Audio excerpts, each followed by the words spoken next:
Este es el caso de Jocelyn Nungaray. El mismo ha producido gran consternación en Estados Unidos por la forma en que le quitaron la vida a la jovencita y porque los presuntos autores son inmigrantes indocumentados. Mi nombre es Argenis y a continuación les relataré este triste acontecimiento ocurrido en Houston, Texas. El lunes 17 de junio del año 2024 a las 6:15 de la mañana, la jovencita Jocelyn Nungaray, de 12 años de edad, fue encontrada sin vida en un arroyo en West Rankin Road, muy cerca de donde vivía. Su madre había reportado su desaparición unos minutos antes cuando fue a su cuarto para despertarla y no la encontró en su cama. Al hacer el reporte, indicó que en horas de la noche del domingo 16, día anterior, conversó con ella, siendo esta la última oportunidad que la había visto. Al poco rato de tomar la notificación de la desaparición hecha por la madre de la niña, la policía recibió una llamada telefónica efectuada por un ciudadano,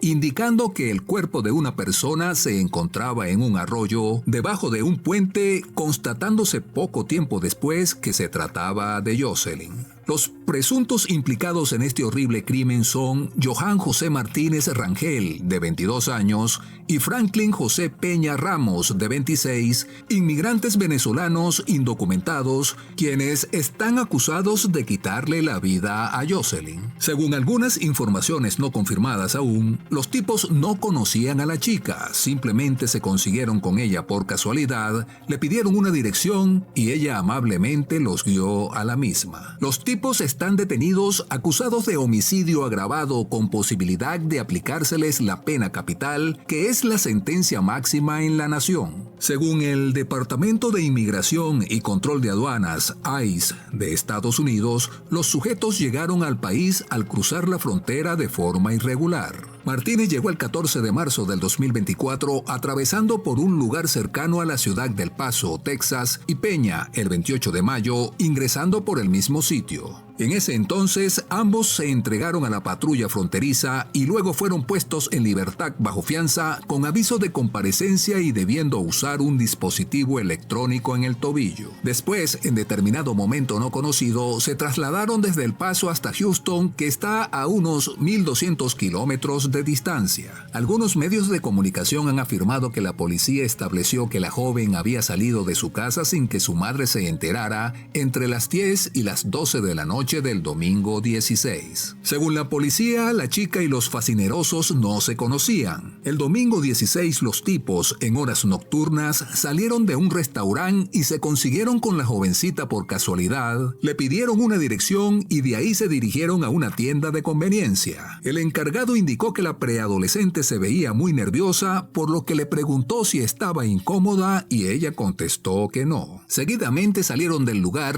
y bajo engaño la convencieron de ir a otro sitio. Iban caminando y cuando atravesaban sobre un puente, los tipos la llevaron a la fuerza debajo del mismo, estuvieron con ella unas 2 horas para después amarrarla, la dejaron sin ropa de cintura para abajo y luego, en la madrugada del lunes 17, le arrebataron la vida, impidiéndole la respiración al presionar su cuello con las manos. A continuación liberaron sus restos en el arroyo poco profundo, los cuales horas después fueron vistos por el transeúnte que avisó a la policía. Los sujetos, luego de cometido el hecho, se dirigieron a un apartamento donde vivían cercano al lugar y siguieron sus vidas hasta que fueron arrestados el jueves 20. Un vecino observó en el momento de la detención que uno de los individuos trató de escapar arrojándose desde un balcón, pero fue atrapado rápidamente. Martínez se había afeitado la barba para despistar y evitar ser identificado. Como se mencionó, cuando se le detuvo en la frontera, al ser liberado se le colocó un grillete electrónico que se le retiró en mayo al constatar que no tenía antecedentes penales. A Peña, su compañero de fechorías, también se le colocó un grillete electrónico, pero 2 días después del delito cometido en contra de Jocelyn, Peña lo cortó para no ser ubicado. La madre de la muchacha afirmó que no conocía a los tipos, se mostró muy compungida y manifestó llorando: "Mi bebé no se merecía esto en absoluto". Durante las investigaciones, las autoridades revisaron las cámaras de seguridad de los alrededores y detectaron a 2 sujetos que se hallaban con la jovencita. Tomaron capturas de pantalla de los videos, las publicaron en redes sociales y medios de comunicación, y esto permitió que varias personas de la comunidad los reconocieran, se comunicaran con la policía e indicaran dónde vivían, produciéndose su arresto el jueves 20 de junio en el apartamento que habitaban, el cual está muy cerca del arroyo donde apareció la muchacha. Ambos hombres trabajaban en el área de la construcción y en determinado momento pidieron dinero a su empleador, pero este,